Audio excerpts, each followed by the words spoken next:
Greetings, fellow gamers. I'm the Soulsborne Seeker, and today I'll be reviewing Ebenezer and the Invisible World, a fantasy action Metroidvania title with a Christmas theme, releasing by Play on Worlds on the 3rd of November 2023, at which point it will become available for PC, PS4, PS5, Nintendo Switch, Xbox One, as well as the Xbox Series X and Series S. Ebenezer and the Invisible World acts as a reimagining and spiritual sequel to the 1843 classic novella A Christmas Carol by legendary novelist Charles Dickens, a book about an elderly miser named Ebenezer Scrooge, a cruel man living in Victorian London whose only concern is the pursuit of wealth with a complete disregard for the needs of his fellow less fortunate citizens. As fate would have it, during the night of Christmas Eve, Ebenezer finds himself being visited by the ghost of an old acquaintance of his, as well as three Christmas spirits that, through a series of supernatural events, make him realize the dangerous path his behavior has set him on and eventually manage to turn him into a more considerate, kinder person. The story of the game transpires in that same setting of Victorian London some years after the events of the book. During a cold Christmas Eve, Scrooge finds himself once again visited by a spirit, this time that of an officer named Eric Fellows, who proceeds to give him a warning about an upcoming tragedy that will soon befall London. Eric reveals the history of the Malthus family, a group of rich industrialists that were once ruled with an iron fist by Gaius Malthus, the family patriarch. He explains that Gaius was a man with intense contempt for the lower classes of the London citizenry, always taking advantage of the poor while working them to the bone with little pay in return.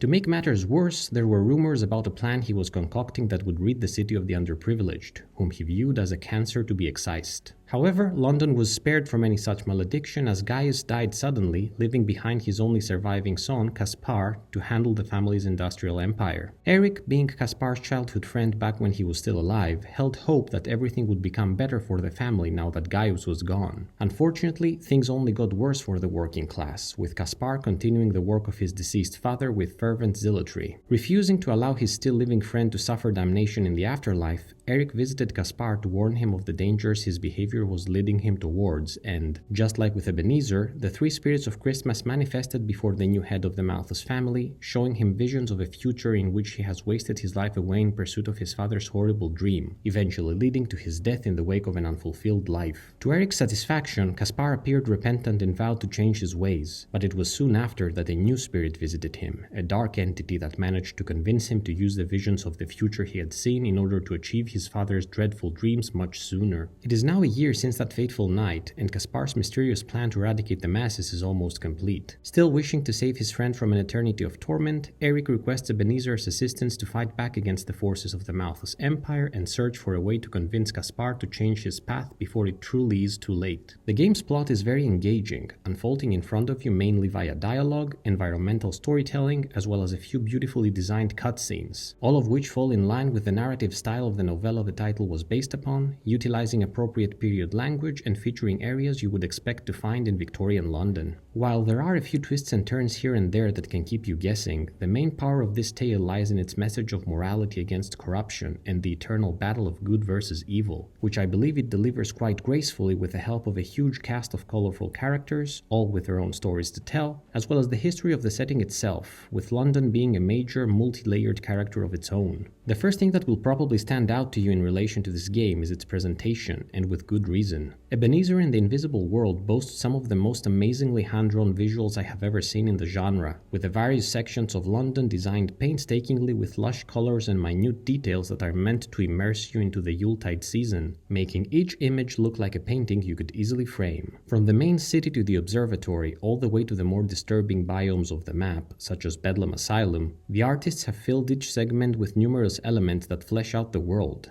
sometimes showing its beauty, as is the case with the diverse festive adornments of Upper London, as well as its horrors, with the asylum's background and foreground depicting the unfortunate souls that have fallen victim to the city's predatory villains. Adding to your immersion, special note also needs to be given to the title's music, which features wonderful ambient melodies that fit each area like a glove, successfully communicating to you the overall feeling of each biome, with its hypnotic and often haunting tunes making exploration an enjoyable endeavor. Speaking about exploration, the game's map is filled to the brim with a good number of secrets, most of which will require you to obtain certain abilities to get to them, as expected from the genre. What I truly enjoyed about this aspect of the game was the way in which said abilities were gained. The setting of Ebenezer and the Invisible World is home to a diverse cast of larger-than-life characters, most of whom will request your assistance at some point, which leads us to the title's quest system. On your journey, you will meet a great assortment of different ghosts that will require aid in exchange for joining you in your noble quest, with each spirit that enters your ranks bringing a new set of skills to the table, some of which will be movement-based, while others more combat-oriented. I did like the fact that the game didn't hold my hand much in that regard, with certain obstructed areas having a clear approach on how to access them, for example by double jumping or dashing, while other areas requiring a bit more thought to understand which one of your allies is necessary for you to reach the desired prize. It is also fortunate that the collectibles you can find are actually worth the effort. On a basic level, you will come across chests and vaults that yield money, healing consumables, and crafting material, the latter of which can be used in order to create new items at the game's main trader, or upgrade your health and mana via 2 additional merchants. There are also 3 special allies known as Children of Men that you can acquire by finding each major Christmas spirit, who can further assist you in combat and exploration by pointing you to the direction of secrets, healing you, attacking enemies, or blocking damage. But perhaps the most important of special prizes you will discover are different weapons, which allow you to adjust your combat strategy, as well as heirlooms, a collection of enchanted items you can equip that provide different advantages and, at times, both advantages and detriments. From receiving guidance towards secret areas and breathing underwater, all the way to dealing more damage when you are in low health, as well as having enemies deal more damage to you but drop rare items when they die in exchange, you can mix and match different heirlooms in order to determine your approach to battle and exploration according to your playstyle.